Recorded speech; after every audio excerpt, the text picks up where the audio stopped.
Hello student, स्वागत है आप सभी का आपके अपने चैनल गॉड क्लासेस पर। तो बच्चों, आज की जो क्लास है एमसीक्यू सीरीज का पार्ट 2 हम करने जा रहे हैं, जिसमें आज हम बात करेंगे न्यूमेरिकल इनइक्वालिटीज़ के जो एमसीक्यूज़ है उनके बारे में कि न्यूमेरिकल इनइक्वालिटी की जो एमसीक्यूज़ है वो आपको किस तरीके से करने हैं, क्या तरीके ऐसे रहेंगे जिससे आप अपना थोड़ा टाइम सेव कर सकते हो, क्या ऑप्शन से हमें जाना बेटर रहेगा या डायरेक्टली क्वेश्चंस को हमें सॉल्व करें। तो ये सब कुछ हम डिटेल में इसमें करते हैं। तो स्टार्ट करते हैं। सबसे जो पहले एमसीक्यू है वहाँ से हम स्टार्ट करते हैं। तो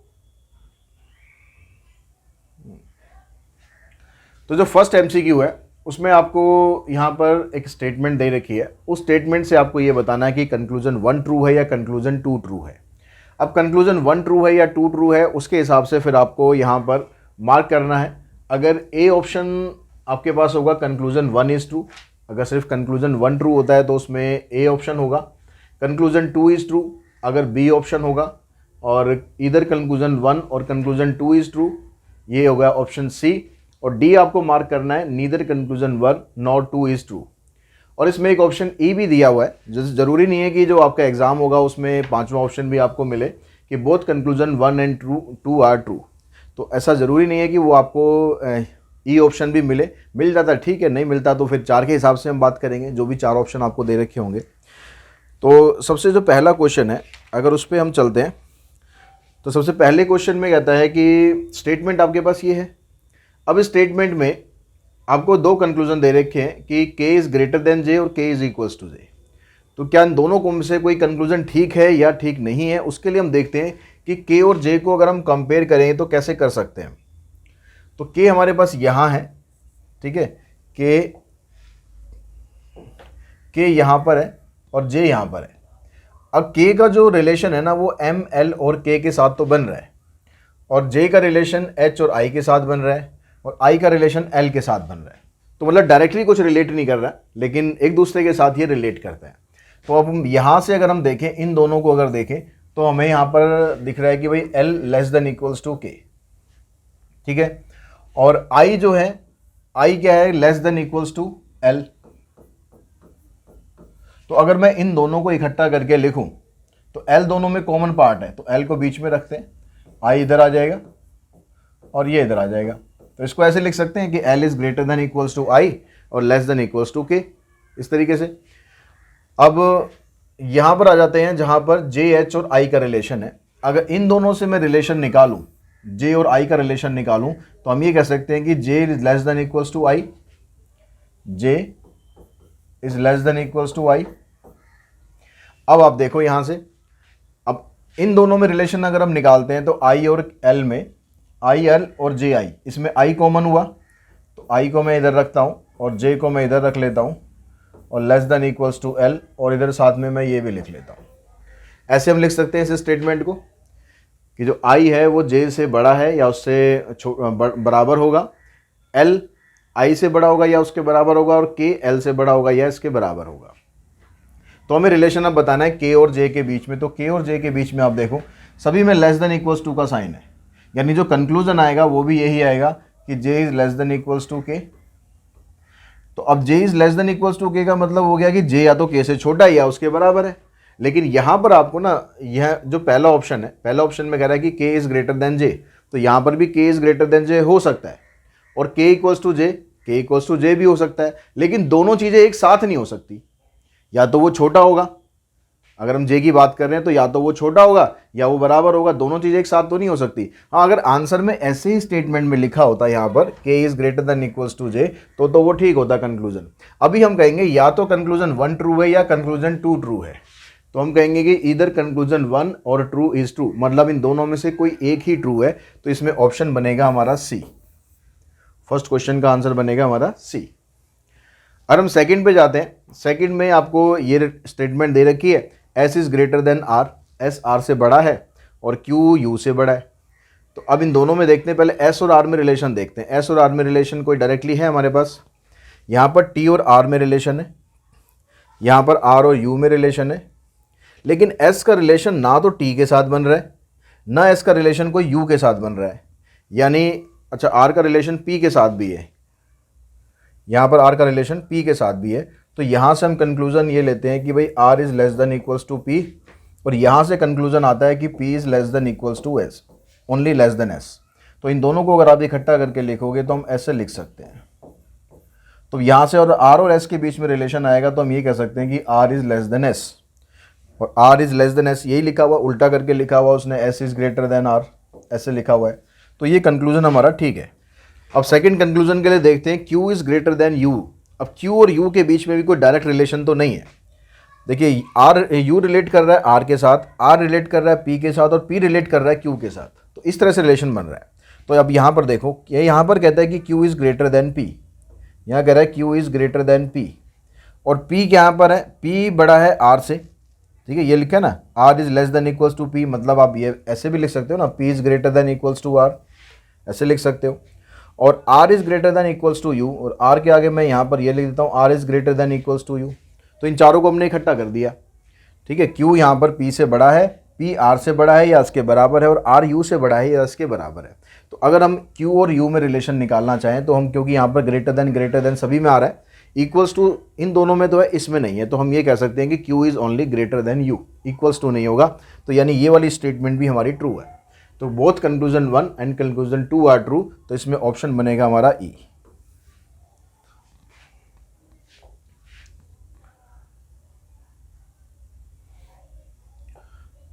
क्वेश्चन नंबर 3 में P is greater then A, ये स्टेटमेंट पूरी हमें दे रखी है। हमें यहाँ पर देखना है E less than equals to C। तो E और C में देखो रिलेशन क्या बन रहा है, E और C में रिलेशन हमारा क्या बन रहा है ये हमें देखना है। तो E तो इधर है हमारे पास, ठीक है, और C यहाँ पर है। तो E का रिलेशन D और S के साथ है, और C का रिलेशन V R और U के साथ है। अब यहाँ पर देखो कि S और D का रिलेशन, यहाँ पर D तो और कहीं है नहीं, S है बस खाली। S का रिलेशन खाली T के साथ है, R के साथ है, A के साथ है, P के साथ है।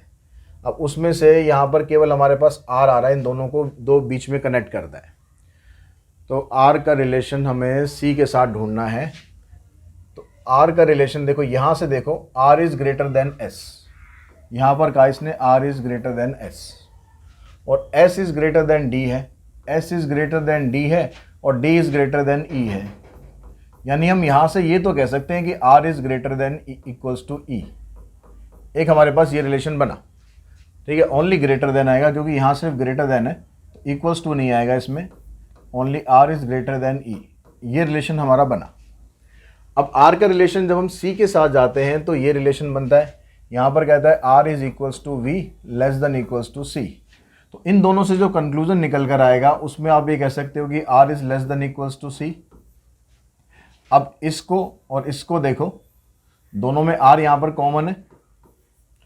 अगर मैं यहाँ पर रखता हूँ इधर E को, तो ऐसे लिख सकते हैं E is greater than R, ऐसे ही है ना, sorry, R is greater than E, sign उल्टा करो, और less than equals to C। तो ये इन दोनों को कनेक्ट ऐसे कर रहे हैं। तो अगर हम यहाँ से कंक्लूजन निकालें तो E लेस देन C आएगा। E लेस देन C यहाँ पर क्या दिया हुआ है, E less than equals to C दिया हुआ है। तो यानी ये वाला ऑप्शन जो हमारे पास, ये ट्रू नहीं है। कंक्लूजन 1 जो है वो ट्रू नहीं है, क्योंकि हमारे पास सिर्फ लेस का साइन आ रहा है।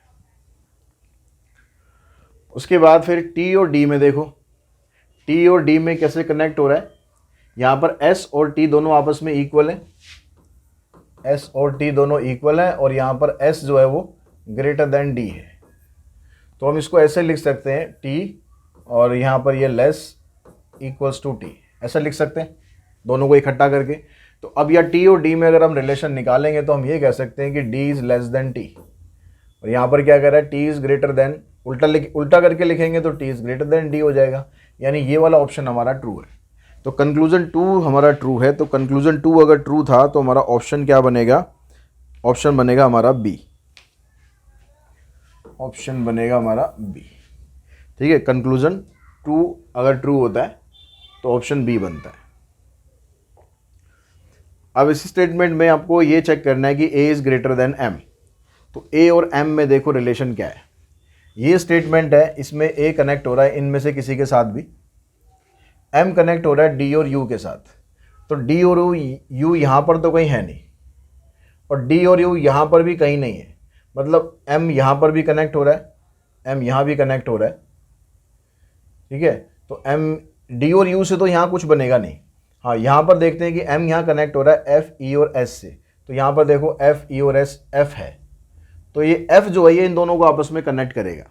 कैसे कनेक्ट करेगा, अगर इन दोनों से हम कंक्लूजन निकालें तो ए इज ग्रेटर देन एफ, ये आ जाएगा। और अगर हम यहां से कंक्लूजन निकालें यहां से, तो यहां से आएगा F is greater than M. तो इन दोनों को अगर हम इकट्ठा करके लिखें तो एफ कॉमन पार्ट रहेगा बीच में, यहां ग्रेटर देन का साइन और यहां भी ग्रेटर देन का साइन। तो हम यहां से कह सकते हैं कि भाई ए इज ग्रेटर देन एम, और यहां पर क्या लिखा है, ए इज ग्रेटर देन एम, तो कंक्लूजन 1 हमारा ट्रू है। अब सेकंड कंक्लूजन चेक करो, D is less than L. D और एल में रिलेशन देखो, एल का रिलेशन इन सबके साथ है, यहां से एल का रिलेशन तो किसी के साथ नहीं है। यहां पर डी और एल में ढूंढना है हमें। डी का रिलेशन एम और यू के साथ है, एल का रिलेशन ना तो एम के साथ है ना यू के साथ है, एल का रिलेशन ए के साथ बन रहा है और ए का रिलेशन एम के साथ हमारा ऑलरेडी बना हुआ है। अगर हम इन दोनों से निकालें, ए यहाँ पर देखो ग्रेटर देन का साइन है और बीच में यहाँ पर लेस देन का आ रहा है, तो जब साइन उल्टे हो जाते हैं ना, एक ग्रेटर देन का हो एक लेस देन का हो, तो उनके बीच में आप कोई कंक्लूजन निकाल नहीं सकते।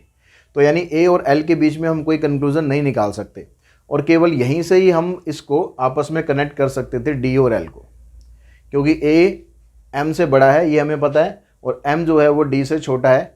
लेकिन ए और एम के बीच में कंक्लूजन निकालने के बाद हमें एल में जब उसको शिफ्ट करना होगा तो हम उसको शिफ्ट कर नहीं पाएंगे। तो इसका मतलब ये बनेगा हमारे पास कि D less than L conclusion जो दे रखा है ना, ये ऑप्शन ट्रू नहीं है। तो यानी फोर्थ में हमारे पास ऑप्शन बनेगा only A, option A is true. Fifth में कहता है कि u is greater then s।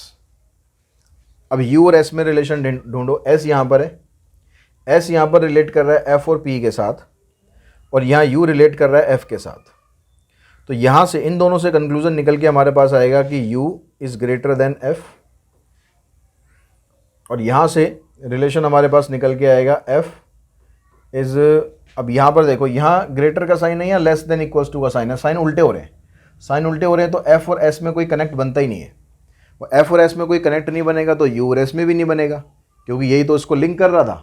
इसका मतलब यहाँ पर ये वाला ऑप्शन हमारा ट्रू नहीं है। E greater than m, E greater than m, E और m में देखो क्या रिलेशन बन रहा है, E यहाँ पर यहाँ है और m यहाँ है। m का रिलेशन है j के साथ है, p के साथ है, o के साथ है, और E का रिलेशन इनमें से किसी के साथ भी नहीं है। E का रिलेशन F के साथ बन रहा है और F रिलेट कर रहा है P के साथ और P रिलेट कर रहा है M के साथ, ऐसे बन सकता है। तो यहाँ पर हम बनाते हैं, देखो F यहाँ ग्रेटर देन का साइन है, यहाँ लेस का साइन है, लेकिन कोई रिलेशन बन ही नहीं रहा क्योंकि साइन उल्टे हो रहे हैं। तो इसका मतलब ये वाला ऑप्शन भी हमारा ट्रू नहीं है। तो कंक्लूजन 1 और कंक्लूजन 2 अगर दोनों ही ट्रू ना हो तो ऑप्शन कौन सा बनता है, ऑप्शन बनेगा हमारा D, neither conclusion 1 nor 2 is true. तो इसमें आ गया ऑप्शन आपके पास डी। ठीक है, उसके बाद देखो नेक्स्ट,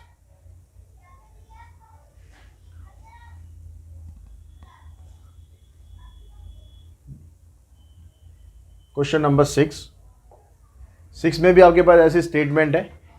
अब यहाँ पर सारा इकट्ठा ही कनेक्ट हो रहा है, तो a is greater than equals to C, तो यहाँ पर देखो a और c में यहाँ इक्वल्स टू है, यहाँ ग्रेटर देन इक्वल्स टू है, यहाँ इक्वल्स टू है, तो ये स्टेटमेंट हमारी ट्रू है। e is less than b, e is less than b, तो यहाँ से अगर आप निकालोगे तो b is greater than e आएगा, और b is greater than e को उल्टा करके आप लिखोगे तो e लेस देन b, तो यानी ये भी ठीक है। तो दोनों ही हमारे जब ठीक होते हैं तो हमारा ऑप्शन बनता है, कौन सा बनता है हमारा ऑप्शन, लास्ट वाला बनता है शायद E, both conclusion 1 and 2 are true, तो इसका ऑप्शन बनेगा ई, क्वेश्चन नंबर 6 का। 7th में आर और यू में कनेक्ट कर दें। देखो R equals to greater than equals to, तो बीच में ग्रेटर देन आ रहा है तो इसका मतलब आर ग्रेटर देन यू होगा, इक्वल्स टू नहीं होगा तो ये गलत है। टी और वी में कनेक्ट करते हैं तो यहाँ इक्वल्स टू है, यहाँ पर ग्रेटर देन इक्वल्स टू है, तो टी जो होगा greater than equals to V होगा, लेकिन यहाँ पर ये उल्टा कह रहा है तो ये भी गलत होगा। अगर दोनों ही ऑप्शन हमारे गलत होते हैं तो ऑप्शन बनता है डी, ए ग्रेटर देन एस। ए और एस में ए इधर है, एस यहाँ पर है, तो कनेक्ट क्या हो रहा है, एस कनेक्ट हो रहा है के और एन के साथ, के और एन यहाँ पर है और एन तो कहीं है ही नहीं, बस के यहाँ पर है। के कनेक्ट कर रहा है यहाँ पर पी के साथ, के कनेक्ट कर रहा है पी के साथ, तो यहाँ पर आप देखो पी और यू, यहाँ पर पी और यू है ही नहीं, तो इसका मतलब है आप इनमें कोई कंपैरिजन कर ही नहीं सकते, ना तो ये आप कह सकते हो ना ये आप कह सकते हो, दोनों ही कंक्लूजन हमारे गलत हैं। तो इसमें भी ऑप्शन बनेगा आपका डी, क्योंकि उनके बीच में कुछ कनेक्ट ही नहीं हो रहा है। ठीक है, क्वेश्चन नंबर 9, इसमें हमें ये सॉल्व करना है। अब इसको सॉल्व करने के लिए पहले इसकी ब्रैकेट ओपन करो आप, तो 1/2 को इससे मल्टीप्लाई कर लेते हैं, आ जाएगा 3/10, और 1/2 को 4 से करेंगे आ जाएगा 4/2। इधर इसको करते हैं तो आ जाएगा x/3 माइनस 6/3। इसका एलसीएम ले लो, यहाँ पर 10 एलसीएम आएगा, यहाँ पर 20, यहाँ पर एलसीएम 3 आएगा, क्रॉस मल्टीप्लाई करो, यहाँ आ जाएगा 3 3 जा 9x प्लस 60, इधर आ जाएगा 10x माइनस 60। तो x वालों को एक तरफ करोगे -x, ये -120।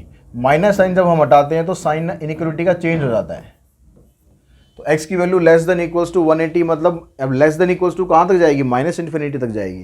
तो -∞ से लेकर 120 को यहाँ पर इक्वल्स टू का साइन लगा हुआ है, तो 120 को काउंट करना है, तो काउंट करना है तो ऑप्शन बनेगा इसमें A. If x is a negative integer, अगर x एक नेगेटिव इंटीजर है तो इसका सॉल्यूशन सेट बताना है आपको। तो x अगर नेगेटिव इंटीजर है तो ये भी नेगेटिव हो गया, ये भी नेगेटिव हो गया, मतलब दोनों मिलकर बन जाएंगे पॉजिटिव। ठीक है, x की वैल्यू हमें निकालनी है, तो ये बनेगा x ग्रेटर देन 30/12। अब यहाँ से माइनस आप हटा रहे हो ना, तो इनइक्वलिटी का साइन चेंज करना पड़ेगा आपको। आपने जैसे माइनस यहाँ से कॉमन निकाला 12x, तो ये ले जाएगा लेस देन -30, तो यहाँ से आएगा आपके पास -30/12, 6 से काटोगे तो आ जाएगा -2.5। अब x की वैल्यू कह रहा है कि एक नेगेटिव है और इंटीजर है, तो ये 2.5 से छोटे इंटीजर्स देखने हैं। इससे पहले इंटीजर आएगा -3, तो -3 से फिर आगे स्टार्ट हो जाएगा -3 -4, मतलब इसमें ऑप्शन बनेगा हमारा B. The solution set of the, वही आपको सॉल्यूशन करना है, इसका सॉल्यूशन करना है, तो आप देखो कि वहाँ इसको ब्रैकेट को मल्टीप्लाई करो, 2x प्लस में 2 less than equals to x plus 5। Band बाजा बजिया बारात का है। आज काम नहीं हो पाएगा, कल करेंगे अब इसको, क्योंकि अब तो पड़ोस में बिल्कुल शादी हो रही है, तो आगे तो काम करना मुश्किल है।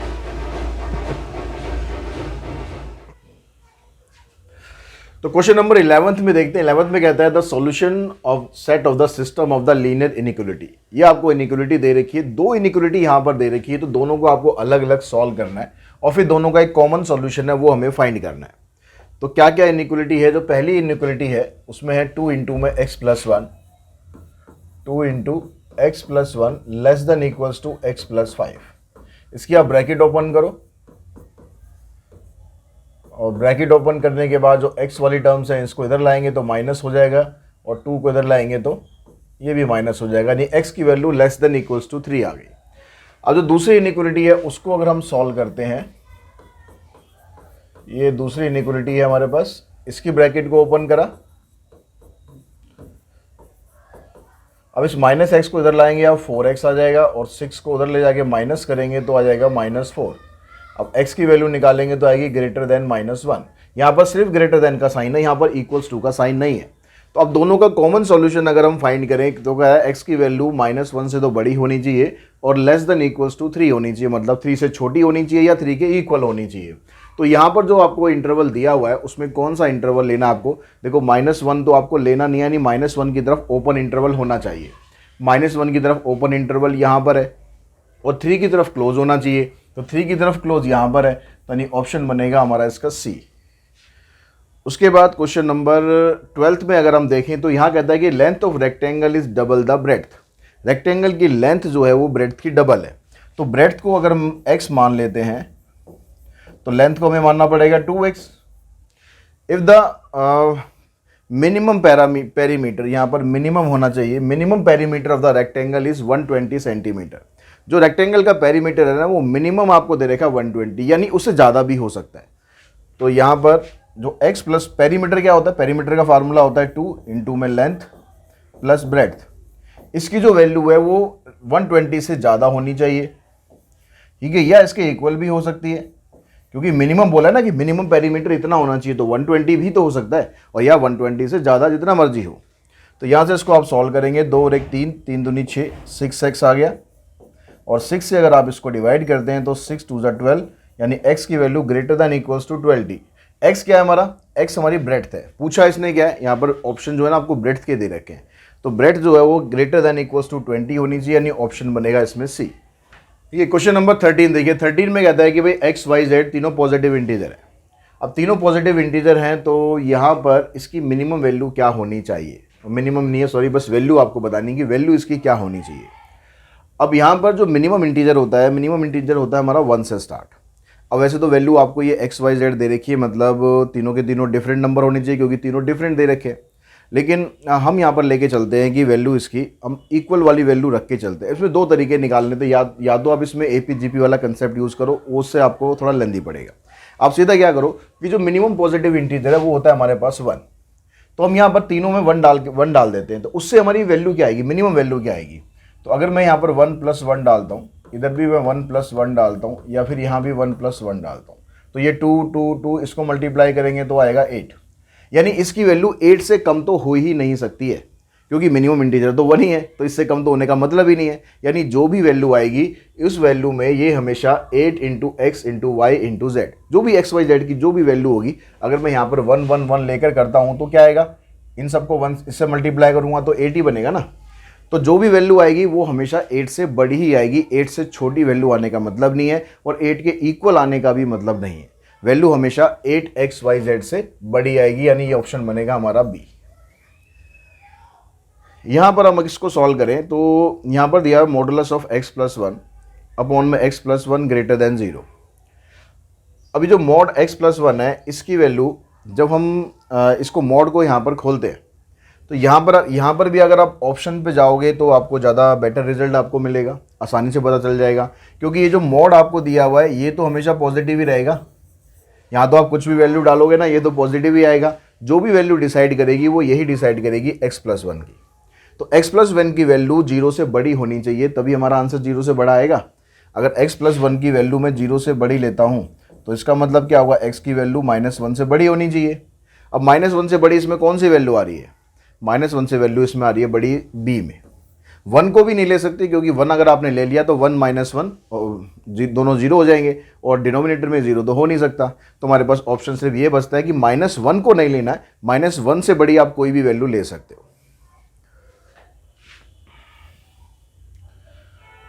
15 क्वेश्चन में कहता है कि मॉड 2x + 3 < 7। जो मॉड 2x + 3 है इसकी वैल्यू 7 से छोटी है। अब इसकी वैल्यू 7 से छोटी है तो यहाँ पर x की वैल्यू क्या क्या हो सकती है, तो जो आपको यहाँ पर आंसर दिए आप उससे भी निकाल सकते हो, या आप सिंपली क्या कर सकते हो, जो ये 2x + 3 है इसको जब आप मॉड को हटाते हो तो आप ऐसे लिख सकते हो कि भाई इसकी वैल्यू -7 से +7 के बीच में लाई करेगी, क्योंकि उस बीच में अगर आप कोई भी वैल्यू निकालोगे, इस बीच में आप कोई भी वैल्यू निकालोगे उसकी एब्सोल्यूट वैल्यू, उसकी जो मॉडुलस वैल्यू है वो हमेशा पॉजिटिव ही आएगी। तो यहाँ से इसको सिंप्लीफाई कर दो, 3 को पहले यहाँ दोनों तरफ से हटाओ, माइनस कर देंगे तो ये -10 आएगा, यहाँ पर 4 आएगा, 2 से डिवाइड करो तो वैल्यू -5 से लेकर 2 तक के बीच में हो सकती है। ना तो -5 को इंक्लूड करना है ना 2 को इंक्लूड करना है, तो ऑप्शन बनेगा इसमें 15 का बी। क्वेश्चन नंबर 16 में कहता है कि x < 8। अगर ऑप्शंस पे नज़र डालें तो यहाँ वैल्यू नहीं पूछ रहा है आपसे, या वैल्यू नहीं पूछ रहा है। यहाँ अगर आपको 4 ऑप्शन दिए इनमें से कौन सा ऑप्शन ठीक है, तो यहाँ पर अगर <= का साइन है, <= का तो ये वाले तो हो ही नहीं सकते आंसर, यहाँ तो = है ही नहीं। अगर हम इसमें माइनस लगाते हैं, क्योंकि यहाँ देखो माइनस लगा हुआ है एक्स के साथ, अगर हम माइनस लगाते हैं तो माइनस लगाने पर इनइक्वलिटी का साइन चेंज हो जाता है, तो ये साइन बनना चाहिए, यानी इसमें ऑप्शन बनता है हमारा बी।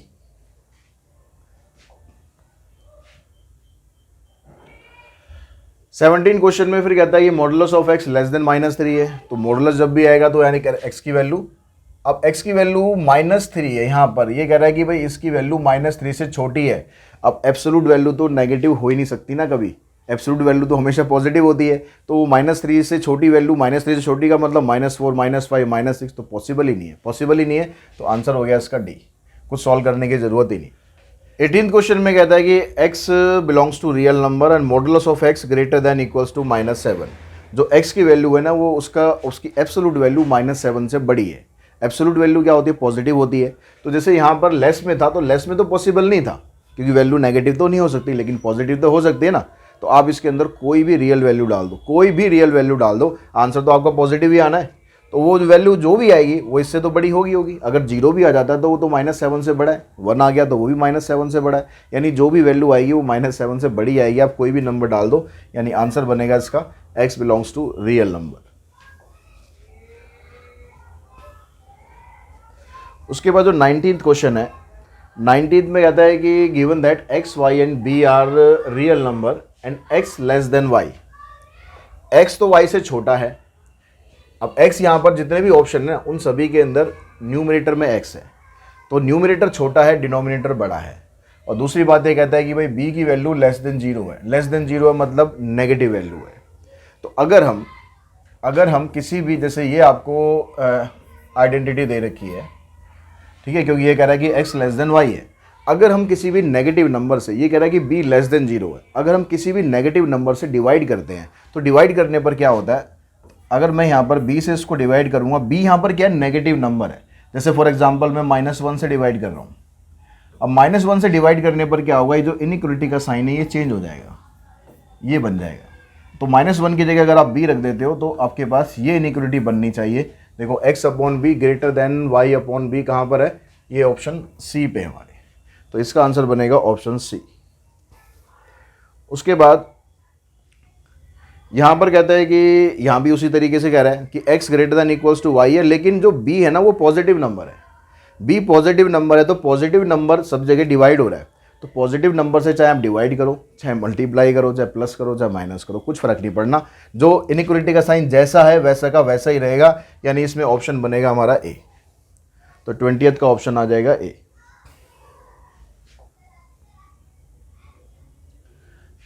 अब यहाँ पर इसका सॉल्यूशन सेट पूछता है, तो ये सिंप्लीफाई करो, ब्रैकेट खोलो इसकी, 6 less than equals to -3 to 6x minus minus plus 3 4 12 less than 12। अब आपको बीच में ये x वाला नंबर रखना है, इस 12 को बीच में से हटाना है, तो 12 यहाँ प्लस में है तो माइनस कर देंगे, माइनस करेंगे तो यहाँ भी करेंगे, यहाँ भी करेंगे, तो 6 में से -12 करेंगे -6 बनेगा, और 12 में से -12 करेंगे तो 0 बनेगा। अब यहाँ पर -6 से डिवाइड करोगे, अगर माइनस से आप डिवाइड कर रहे हो तो इनइक्वलिटी का साइन चेंज कर देना, -6 से -6 को डिवाइड करेंगे तो 1 तो आएगा, लेकिन इनइक्वलिटी का साइन ये आ जाएगा, और यहाँ पर भी इनइक्वलिटी का साइन ये आ जाएगा। इसको आप पलट के ऐसे लिख सकते हो 0 और यहाँ से लेस देन इक्वल्स टू 1, यानी x की वैल्यू 0 से 1 के बीच में लाई करेगी, 1 को काउंट करना है, 0 को काउंट नहीं करना है, तो ऑप्शन बनता है इसमें A. x greater than equals to -3 then x plus 5, अगर x की value greater than equals to -3 है तो इसमें अगर आप 5 ऐड करोगे तो क्या होगा, इसमें 5 ऐड कर दो, यहाँ पर 5 ऐड किया तो यहाँ भी 5 ऐड कर दो, तो आंसर आ जाएगा ग्रेटर देन इक्वल्स टू 2, तो इसमें ऑप्शन बन गया 22 का ऑप्शन भी बन गया ए।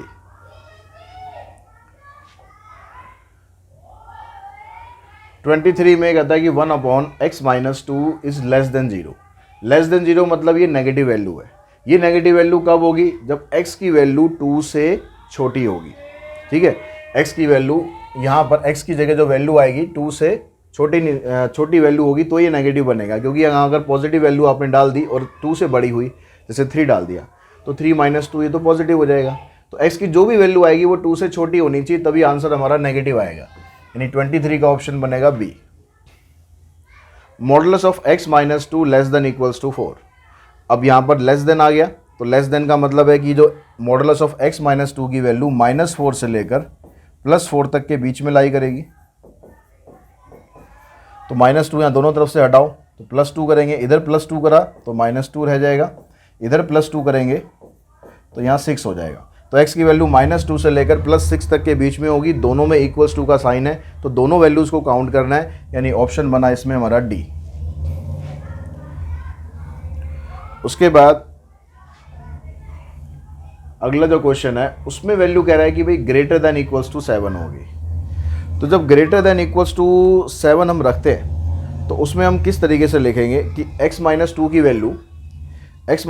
Value less than equals to -7 भी हो सकती है, x माइनस 2 की value less than equals to -7 भी हो सकती है, क्योंकि -7 से अगर आप पीछे जाओगे यानी -8 -9 -10 उसकी एब्सोल्यूट वैल्यू निकालेंगे तो वो तो 7 से बड़ी आएगी ना, क्योंकि एब्सोल्यूट वैल्यू तो पॉजिटिव होती है।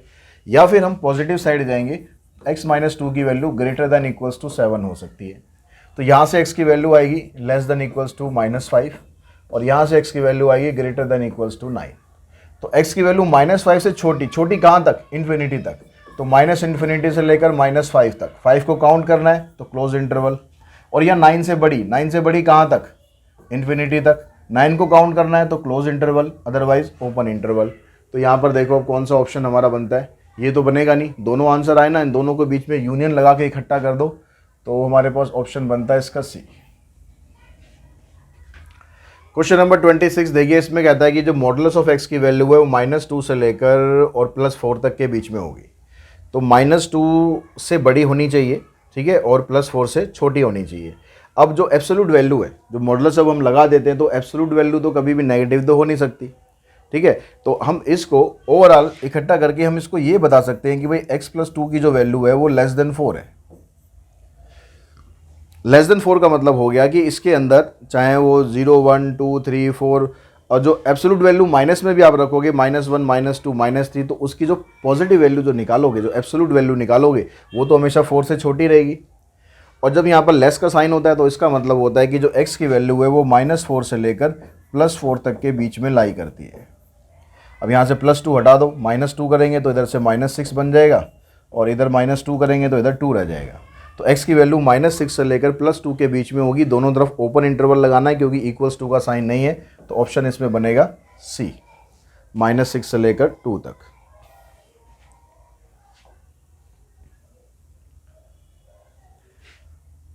अब यहाँ पर आपको जो सॉल्यूशन है उसको नंबर लाइन पर रिप्रेजेंट करना है।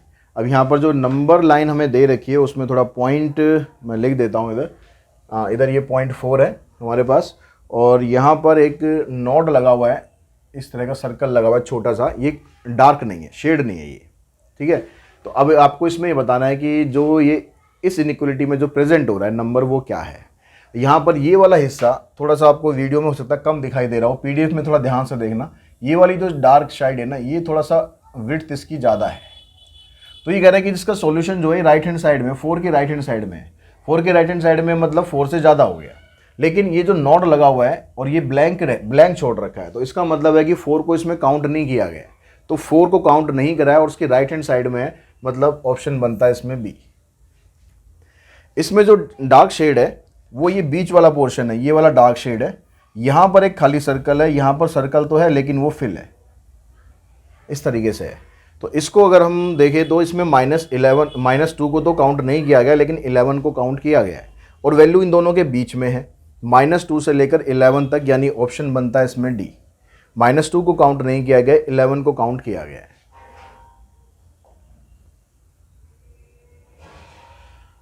क्वेश्चन नंबर 29 में भी ऐसी नंबर लाइन दे रखी है, यहाँ पर 2 लाइन है, दोनों का कॉमन सॉल्यूशन देखना है हमें। तो यहाँ पर कहता है कि भाई -4 से छोटी वैल्यू है और यहाँ पर 3 से बड़ी वैल्यू है, तो इसको हम लिखेंगे भाई -∞ से -4 यूनियन 3 से लेकर इन्फिनिटी। और यहाँ पर क्या हो रहा है, -3 से छोटी वैल्यू है, -∞ से -3 है और 5 से इन्फिनिटी है। तो जब कॉमन सॉल्यूशन की बात आएगी तो ऐसा सॉल्यूशन लेना है जो दोनों को सेटिस्फाई करे। अगर हम वैल्यू -3 से लेते हैं तो -3 का मतलब है -3.1 -3.2 ये भी होना चाहिए, लेकिन वो वाली वैल्यू इसमें तो आएंगी नहीं। तो इसका मतलब इन दोनों का जो कॉमन सॉल्यूशन है वो तो ये बनेगा, इसको छोड़ दो।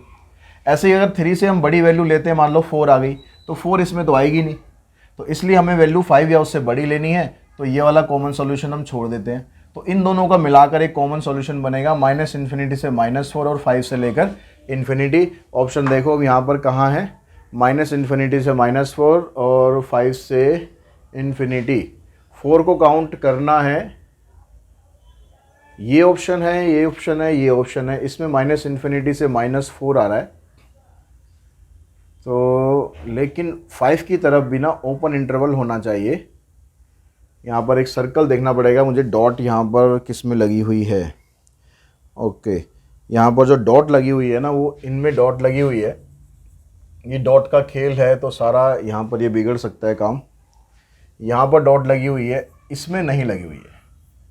मतलब इसको भी काउंट करना है, इसको भी करना है, इसको भी करना है और इसको नहीं करना है। तो इसको काउंट करना था तो यहाँ पर क्लोज इंटरवल लगाएंगे, इसको भी काउंट करना है, यहाँ भी क्लोज लगाएंगे, इसको काउंट करना है, यहाँ भी क्लोज लगाएंगे। अब हमने इन दोनों इंटरवल को लिया तो -∞ से -4 ये हो गया, तो ऑप्शन बनेगा इसका बी। ऐसे इस वाली फिगर के अंदर जो डॉट लगी हुई है वो इधर डार्क है और शेडिड पोर्शन ये है, तो ये तो क्लियर है भाई, -5/3 से छोटी वैल्यू होंगी और -5/3 को काउंट करना है, तो इसका मतलब ऑप्शन बनेगा इसका ए। तो इस तरह से ये MCQ के क्वेश्चन थे सेकंड चैप्टर के न्यूमेरिकल इनइक्वालिटी के। तो आई होप आप लोगों को थोड़ा सा हेल्प मिलेगी आपके एग्जामिनेशन के लिए। और वीडियो की जो सीरीज़ पसंद आ रही है, MCQ सीरीज़ अगर आपको पसंद आ रही है तो अपने फ्रेंड्स के साथ भी शेयर कीजिए और आप भी इसकी अच्छी तरीके से पढ़ाई कीजिए, ताकि MCQ के जो 20 नंबर है ना, वो 20 में से आपका एक भी नंबर ना कटे। तो आज की इस वीडियो में इतना है। Thanks to all of you.